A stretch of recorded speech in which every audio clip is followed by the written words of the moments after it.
Our last bill this morning will be House Bill 338, an act relating to the Kentucky Educational Excellence Scholarship Program.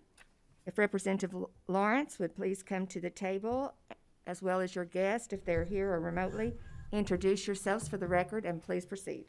Thank you, Madam Chair. Thank you, committee members. This is my first time in the hot seat, so it's kind of exciting. Want to thank everybody for being here today. My guest is Adam Hinton from Fleming County. He owns the Kentucky Welding Institute, and he'll be speaking on the bill and kind of the benefits of it. The House Bill 338, the purpose of this bill is it's very simple. It's not to reinvent the wheel. We just want to add some tread to the tires to open up more opportunities for students throughout the entire state. This would allow trade schools that are under the proprietary board to be added to eligible institutions that would receive KEYS money so that students can use the KEYS money at these institutions. There's three stipulations. They have to be under the proprietary school, have to have been in business for 5 years, and they have to be based in the state of Kentucky. So with that, I will let my guest speak on some of the benefits of his school and what he has seen. Thank you. Can you guys hear me okay? Yes. Okay. Well, like Representative Lawrence said, my name's Adam Hinton. I'm from Fleming County. Our family has been in actually in the farm supply business for 103 years. So it's fitting that I'm here during National FFA Week, not only for that reason, but because I, like many of our students in Kentucky in particular, were introduced to the trade of welding through their FFA program in their local high school. So I wanted to tell you guys a little bit about how our school started. I think that it'll give you important background.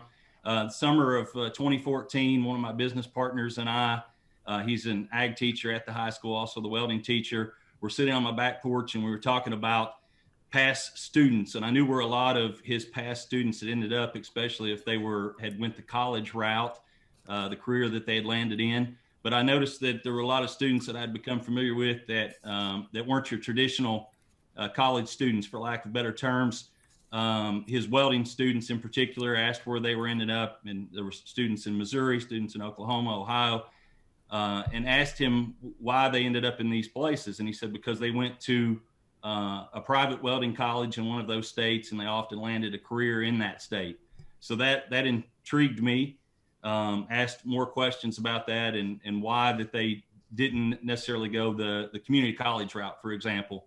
And his answer to me was, well, if you want to be good at shooting free throws or playing the piano, are you going to be better off if you do that 40 hours a week like it's your job, or if you do it every other day, take off summers and try to learn other skills at the same time? So that stuck with me.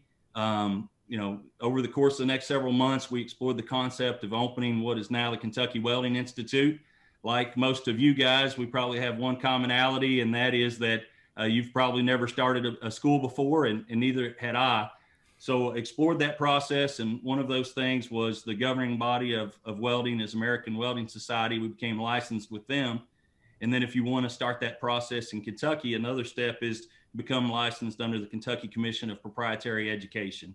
So we did both of those things. Fast forward many months to August 26th of 2015. We opened Kentucky Welding Institute in our hometown, myself, Mr. Pease, and 3 other business partners, with the intent of trying to impact our community and beyond that, make a complete welder, complete employee, and complete person. We opened with 20 students. All of them were students from what we thought it would be, students that were contiguous counties to Fleming County, because that was our goal, to impact our region. So we have a 40-hour work week. We treat the students just like they're at a job. During the course of the 6 months that they're with us, they get 960 hours, which is about twice the hours that they would get in a 2-year program elsewhere. We have 3 certification programs: certified fabricator, certified structural welder, and certified pipe welder. So over the last 5.5 years, our program has grown significantly. We've had 450 students graduate our program from not just Kentucky, but from 45 different states that have spent time here in Fleming County, as well as half the counties of Kentucky's 120 counties have been represented. I think the big difference, if you ask what we do and what makes us different from other welding school routes, is that we just do different things for different people for different reasons. So some of the other opportunities to be able to train in welding in our state are much more structural focused, where Kentucky Welding Institute excels in the pipe program. A little bit about our success. We have a third-party verified 92% job placement for our students within the first X number of months out of school. The average starting pay for our students right now is just shy of $25 an hour. That doesn't include any per diem, which is prevalent in the welding trade.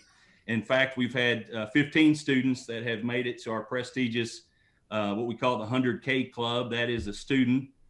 Keep in mind, these are often 18, 19-year-old graduates that in their first 12 months upon graduation have documented that they've grossed over $100,000.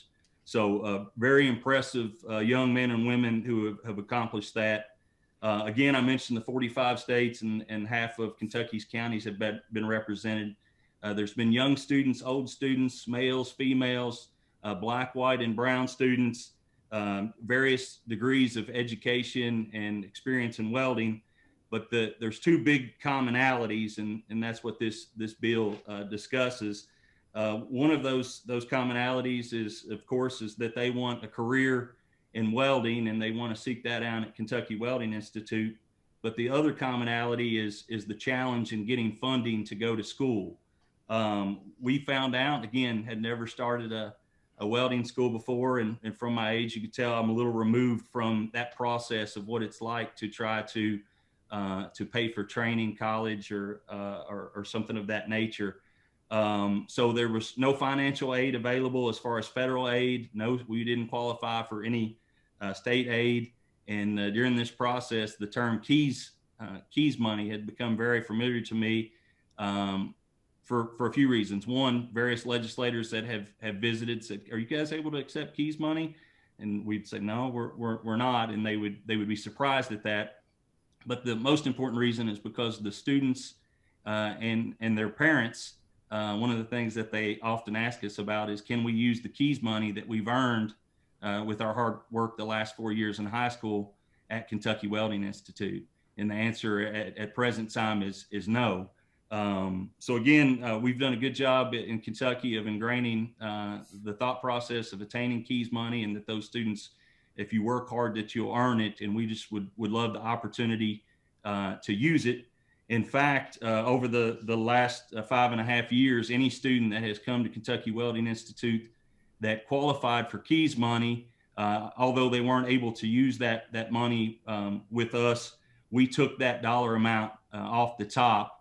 I was able to last night pull the numbers for the last 2 years. In 2019, just to give you some scale of what we took off the top for those students that came in 2019. Of course, only about half of those were from Kentucky, so it was $44,614. And then last year, in a COVID-impacted year, we took off $27,387 just for some scope.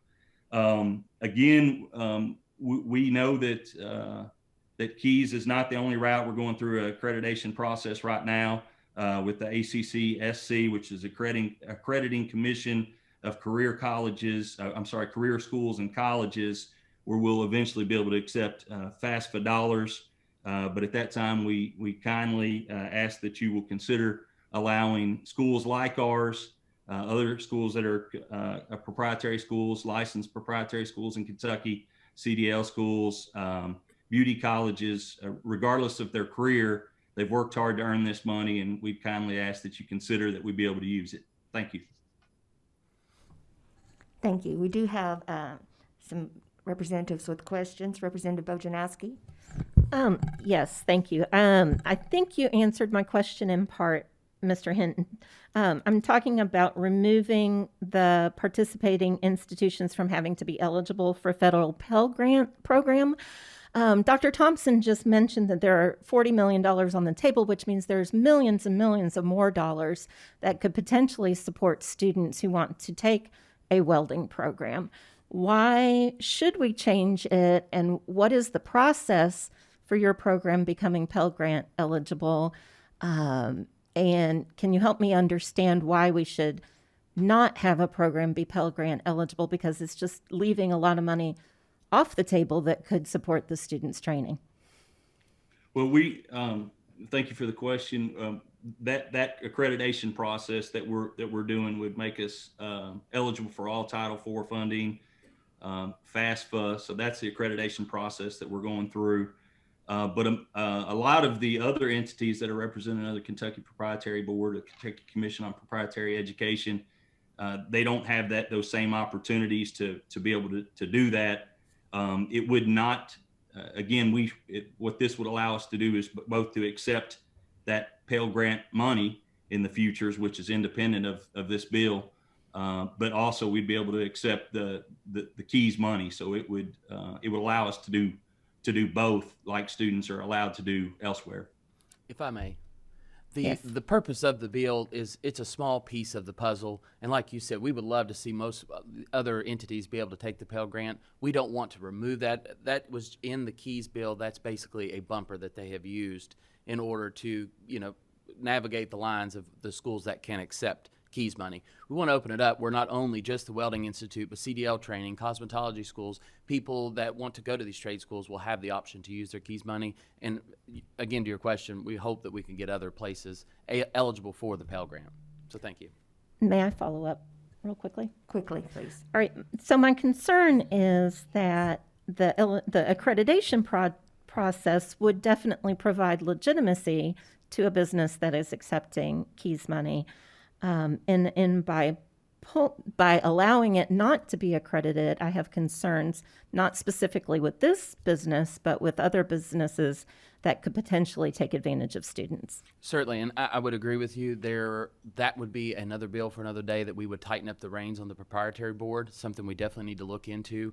I don't want Joe Blow's Woodworking Shop to be able to take money that just started 3 weeks ago, and I thank you for the question. That's one of the hopes, that we'll kind of weed a lot of that out with the 5-year in business stipulation. So the business has to have not only reached the eligibility to be part of the proprietary board or managed under the proprietary board, they have to have been in business for 5 years. And I feel like that's a good number for most fly-by-night schools would have been weeded out by that time.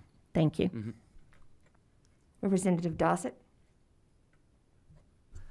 Thank you, Madam Chair. Representative, I've liked this bill. Mr. Hinton, would this also include, I know where I'm located in Christian County, there in Tennessee, we have, there in Nashville, I was trying to remember the name of the Diesel college school there in Nashville itself. That would include if one of those type of schools wanted to locate here to Kentucky. Also, this would allow them to be there to be able to accept KEYS if that came about. Am I correct?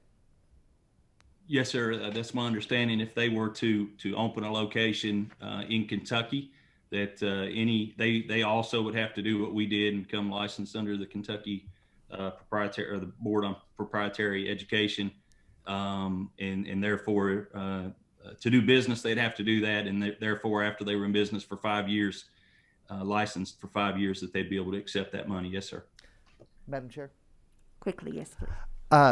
How many instructors do you have there working at this time with your students?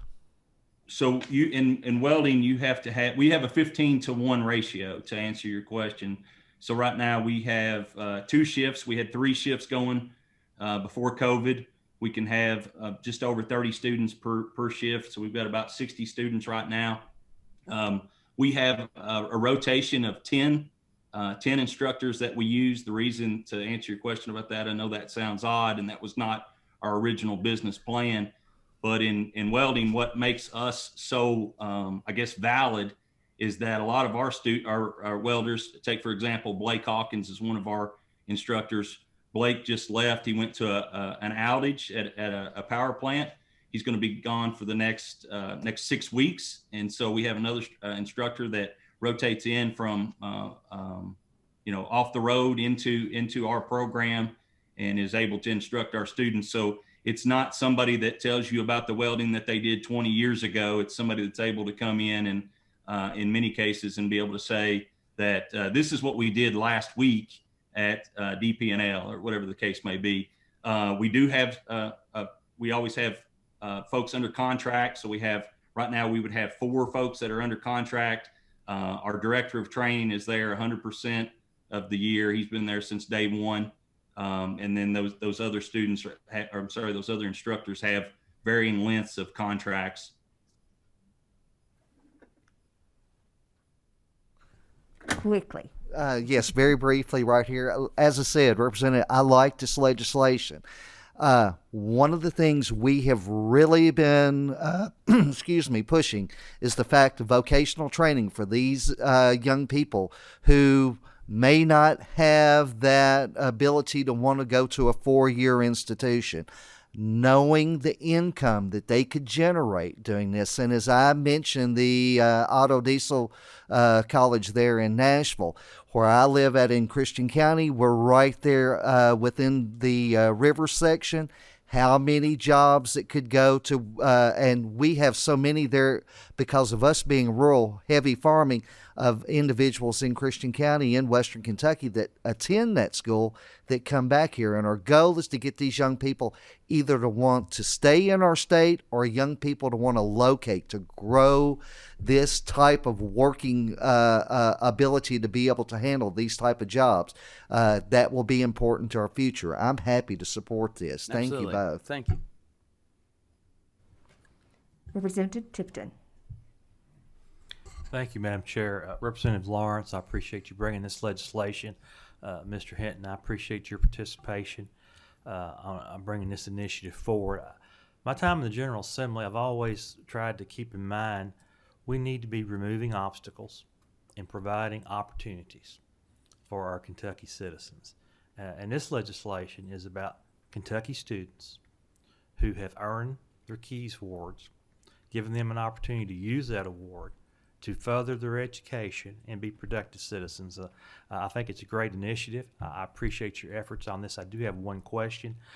There are other proprietary education schools. There are other schools mentioned here. Have you heard from any of these other schools about their interest in this legislation? I've heard from a couple that have emailed in support of it, but nothing, major, I should say. And I like to tell people this bill reminds me of like getting a Visa gift card versus a Walmart gift card. You can use the Visa gift card anywhere you want, whereas the Walmart gift card has to be used at that one location. Just want people to have options. And like you were talking about, I want people to be able to go to trade schools like the Kentucky Welding Institute and maybe even start their own business. And I'm sure Adam could attest to that. So many friends that I have that are owners of small businesses were trade schools. So they went and got a trade and then, hey, I'm going to start my own business. And I'm really proud of that aspect. Thank you. Seeing no further questions, we need a motion on the bill. We have a motion by Representative Tipton, a second by Representative Prunty. Mariah, please call the roll. Representative Baker, Yes. Representative Banta, Yes. Representative Bojanowski, Pass. Representative Carney, Representative Decker, Yes. Representative Donahue, Yes, ma'am. Representative Dossett, Yes. Representative Lewis, Yes. Representative Marzian, Representative Massey, Yes. Representative McCool, Yes. Representative Miller, Representative Gibbons Prunty, Yes. Representative Rayburn, Representative Riley, The school that Representative Dawson was referring to is the Lincoln College of Technology in Nashville. I vote yes. Representative Scott, Representative Timoney, Yes. Representative Tipton, Yes. Representative Weber, Yes. Representative White, Chair Huff. Yes. House Bill 338 passes with the expression of opinion that the same should pass. Congratulations. Thank you, Madam Chair. Thank you, Thank you committee for your members. guest.